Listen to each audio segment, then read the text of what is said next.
বর্তমান champion Fortune Barishal আনুষ্ঠানিকভাবে নিজেদের প্রথম রিটেন খেলোয়াড় হিসেবে তামিম ইকবালের নাম ঘোষণা দিল। আসন্ন সিজনে দলটির ক্যাপ্টেন্সি করতে দেখা যাবে তামিম ইকবালকে।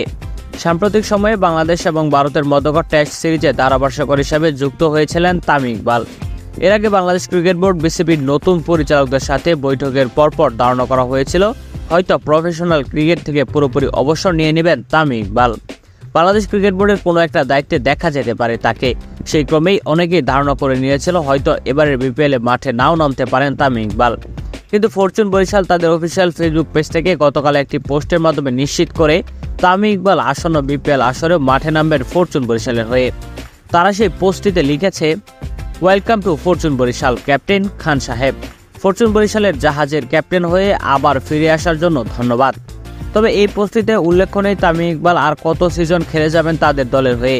প্রিয় দর্শক, ফরচুন বরিশালের অধিনায়ক হিসেবে আবারও তামিম ইকবালের মাঠে নামার বিষয়টা নিয়ে আপনারা কে কে খুশি হয়েছেন তা অবশ্যই আমাদেরকে কমেন্ট করে জানান।